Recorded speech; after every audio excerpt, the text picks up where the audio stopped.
ওনারা সন্ধ্যার থেকে আমাকে মাওলানা বলছিল সাইদ যে মাহফিলে আহমদের ঝামেলা। সাথে কি হয়েছিল আমি শুনুন। তাদেরকে একাধিকবার বললাম যে আপনারা ঝামেলা হলে প্রশাসনকে জানান, যদি করতে হয় শক্তভাবে করেন, আর না করতে হলে আমাকে বলেন, আমি ঢাকা চলে যাই, আমি যেহেতু কাছে আছি, প্রোগ্রামে না আসলাম।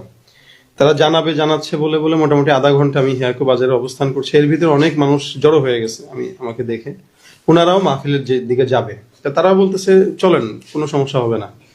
তা আমি শুধু তাদের অপেক্ষায় ছিলাম যে যদি সমস্যা হয় আমি চলে যাব, আমি যাওয়ার জন্যই তৈরি ছিলাম। গাড়ি এদিকেই আমার মুভ ছিল, ঢাকার দিকে। এর ভিতরে ওনারা বলতেছে ঝামেলা আসবেন না, ঠিক আছে আমি রেডি।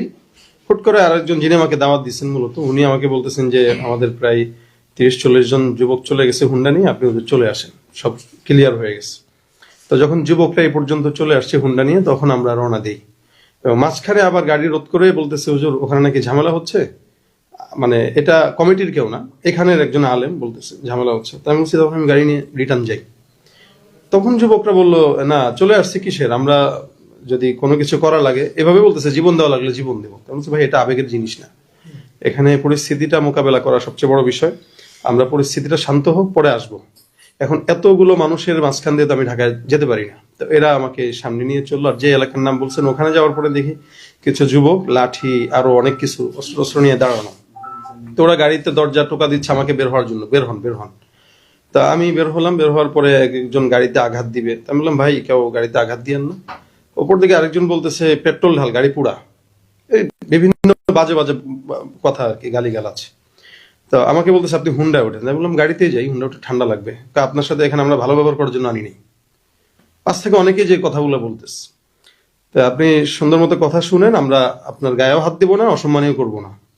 আমাকে অসম্মানী না করলে আমার গাড়িতে আমাকে যেতে দেন, আপনারা আপনাদের হুন্ডায় যান। না হুন্ডাতেই উঠতে হবে। তো আমার পাশে আমার ছোট ভাই ছিল, ও বারবার মানা করতেছিল হুন্ডায় উঠবে না। তো আমার পাশে ড্রাইভার আর দুইজন সফর সঙ্গী, দুজনকেই যথেষ্ট আঘাত তারা দিল, অনেক মারলো। এর ভিতরে তারা আমাকে সেভ করতে যায়, তারা মারটা খাইছে আর কি। তো তখন আমি বললাম ঠিক আছে মারামারি দরকার নেই, হুন্ডায় উঠো। এর ভিতরে হুন্ডায় উঠলাম, আরেক জায়গায় এসে একটু ব্যাকে আসলো, এসে একটা জঙ্গলের রাস্তা দিয়ে নিয়ে গেল আর কি। তা আমি বললাম ভাই এদিকে কোথায়, আপনারা এমন জায়গায় বসেন যেখানে মানুষ আছে। না আপনার কোনো টেনশন নেই, যান চলেন, কথা ওখানে হবে। কোথায়? আমাদের দোকান আছে, ব্যক্তিগত দোকান আছে। আচ্ছা ব্যক্তিগত দোকানে আপনারা এটা কোন জায়গাটায়? পেরেশানি নিয়েন না। আচ্ছা আমি পেরেশানি নাই, কিন্তু আমার তো জানতে হবে কোথায় নিচ্ছেন আপনি। এই বলে বলে তারা একবার এইদিকে দাঁড়া, একবার ওদিকে দাঁড়া, অনেক দূরে নিয়ে গেল। এর ভিতরে মাঝখানে কয়েকটা জিনিস বললো যে আপনি এই দেলোয়ার হোসেন সাইদি সাহেবের ফাঁসি চাইছেন, সাকা চৌধুরীর ফাঁসি চাইছেন শাহবাগে যে। তাই বললাম ভাই আমি সাকা চৌধুরীকে ভাবে আমাদের জানা নাই, মানে সালাউদ্দিন কাদের বলতেছে, আমি ওনাকে ভাবে জানা নাই। যাই হোক চিনছি বিএনপির, বাকি উনার ফাঁসি চাওয়া বা উনি কি, আমি এগুলো কিছু জানি না। বাকি সাইদি সাহেবের বিষয় যেটা বলতেছেন, এটা হলো আমি 13 সালে আমি যেখানে পড়ি, আমাদের ওস্তাদরা সব ছাত্রদেরকে নিয়ে গেছে, আমরা তখন ছোট পড়ালেখা করি। তো ওই অবস্থায় আমরা জানতামও না যে ওখানে কি হচ্ছে না হচ্ছে, আমাদের অজান্তেই ওখানে যাওয়া। তো ওখানে ফাঁসি চাইছেন হচ্ছে একজন, আমরা পাশে ছিলাম, আমি তো চাইনি। আর উনি কি বক্তব্য দিচ্ছে আমি জানিও না। এরপরও আমি ওই অনাকাঙ্ক্ষিত বিষয় নিয়ে আমি সবার কাছে আমার ফেসবুকে লাইভে অনেক বয়ানে বলছি যে এটা আমার ভুল, যদি আমি অনাকাঙ্ক্ষিত ভাবে গেছি, এরপর আপনাদের যারা কষ্ট পাইছেন আমি ক্ষমা চাই। আর সাইদি সাহেবকে এদেশের জনগণ রাজনীতির পরিচয়ের ভিন্নভাবে মহব্বত করে, তো ওই জায়গা থেকে আমাদেরও মহব্বত আছে আলিম হিসাবে। তো এখানে তো ওই বিষয় তো ভাই ক্লিয়ার। ওই ইস্যুতে আপনারা আমাকে ধরবেন কেন? ইস্যু তো ছিল আমি জানি একটা সভাপতি বা প্রধান অতিথি কেন্দ্র করে। তো ইস্যুটা ও কেন্দ্র থেকে বাদ হয়ে আমার কাছে আসলো কেন? কয় না আপনি ওটা কেন করবেন, আপনি কেমন তাহলে কি কি কি মুসলমান, আপনি কি আলেম হয়েছেন? ভাই আমি তো এই বিষয়ে ক্ষমা চাইছি, আপনারা আমাকে ক্ষমা না করতে পারলে আল্লাহর কাছে কিভাবে আপনারা ক্ষমা আশা করেন? আর আমি মেহমান, সবচেয়ে বড় কথা। তো তারা এক জায়গায় নিয়ে যাওয়ার পরে এর ভিতরে হুট করে একজন মেম্বার গেলেন, মেম্বার যায় বলতেছেন এই কারারে তোরা কারা, কি সমস্যা, হুজুরে কে আনছে? তা আমাকে যায় পরিচয় দিলেন মেম্বার। তা বললাম ভাই কি কিছু সমস্যা? আপনি আমার সাথে উঠেন, চলেন। কোথায়? চলেন। তা ওনার হুন্ডাতে আমরা আবার দুজন উঠলাম। উনি পরে ওদেরকে কারা কারা আসছে চিনেন? ভাই আমি তো একা নতুন, তো কারো চিনি না। ঠিক আছে চলেন, আমি দুঃখিত আপনার এই কাজের জন্য। তা উনি আমাদেরকে এখানে নিয়ে আসলো, পরে আমাদের প্রশাসনের ভাইদেরকে দেখলাম, ওনারা এখানে আনলেন।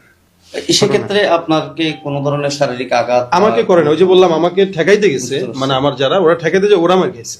তা আপনার কি অ্যাজাম্পশনটা কি মনে হয়, এটা কি আসলে যেটা বললো তারা সেটা কি একটা অজুহাত, নাকি মূলত হচ্ছে তো অতিথি করা না করা, সেখানে যেহেতু আগে থেকে আপনাকে ইনফর্ম করা হয়েছে এখানে ঝামেলা হতে পারে বা ঝামেলা হবে এই ধরনের, আসলে কি মনে হচ্ছে ঝামেলা তো আপনার? মাহফিল মানে কেন্দ্রিক বা অভিজ্ঞতা কি বলে মানে আপনার? আমাদের অভিজ্ঞতায় এরকম দেখা যায় সভাপতি প্রধান অতিথি নিয়ে অনেক ঝামেলা অনেক জায়গায় হয়, কিন্তু ওই অ্যাটাক বক্তার উপরে আসে না, কারণ বক্তা তো এখানে একদমই নির্দোষ।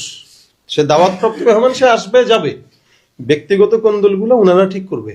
তা আমি তো জানি যে এখানে ওনাদের ব্যক্তিগত কোন্দল মেম্বারে লাগছে, ওটা রাজনীতিক হবে, আগামীকাল এটা ক্লিয়ার হবে।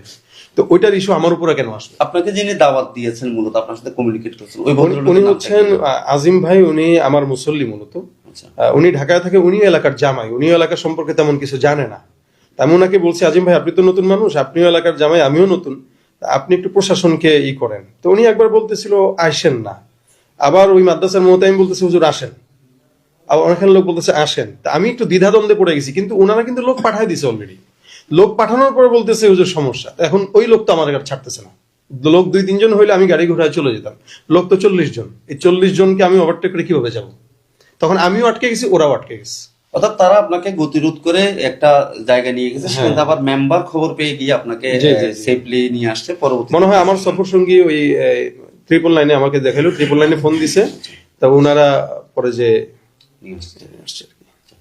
তাহলে এই যে এই বিষয়টা এখানে গুজব ছড়ানো হয়েছে মানে অপহরণ, এটা কি আপনি মনে করেন যে এটা অপহরণের এটা পর্যায়ে পড়ে? এটি আপনি কি অপহরণ তো করে মূলত টাকা পয়সা বা জি। অন্য কোনো ধান্দার জন্য। এটা Exactly. অপহরণ না, এটা এলো আমাকে ব্যক্তিগত অ্যাটাক করার জন্য। হয়তো কেউ, তা আপনি না গেলে মাহফিলটা হবে না বা অন্য কোনো এটা ভিন্ন ইস্যু থাকতে পারে, এটা আমি বলতে পারতেছি না আপাতত। বাকি এটার কোনো যুক্তিতেই মনে হয় না যে কোনো মেহমানের উপরে এভাবে অ্যাটাক করা তারা যায়। কি সেখানে পলিটিক্যাল কোনো আইডেন্টিটি বলছিল বা বিএনপি করে বা অন্য কোনো দল বা 2 দলের জামাত? নামই আসছে, আমি দলগুলো বলতেছি না। কথা হয়েছিল ভাই, ওই যে কলরবের পরিচালক আর কি, হ্যাঁ সাইদ, ও তো এখানে একটা মাহফিলে গিয়েছিল। তো এখন ফেসবুকে প্রচার করা হচ্ছে ওকে অপহরণ করা হয়েছে, নানান ধরনের কথা প্রচার করা হচ্ছে, বিষয়টা কি? আচ্ছা ভাই, এটা কি বিষয়টা কি ছিল এমনি ভাইয়া? বিষয়টা হলো ওদের নিজেদের মধ্যে আর কি। কমিটির এক পক্ষ চায় উনি ওয়াজ করবে, আর পক্ষ চায় না, তাদের নিজের মধ্যে, এটা অন্য কিছু না। তাহলে এটা হচ্ছে অপপ্রচার, তাহলে অপহরণ না। এখন উনি কোথায় আছে? আছে উনি নিরাপদে আছে, এটাই। মানে আপনাদের হেফাজতে আছে? নিরাপদে আছে, হ্যাঁ। তাহলে অপহরণের কোনো এরকম অভিযোগ টভিযোগ নেই? না না না না না। আহ ঠিক আছে ভাই।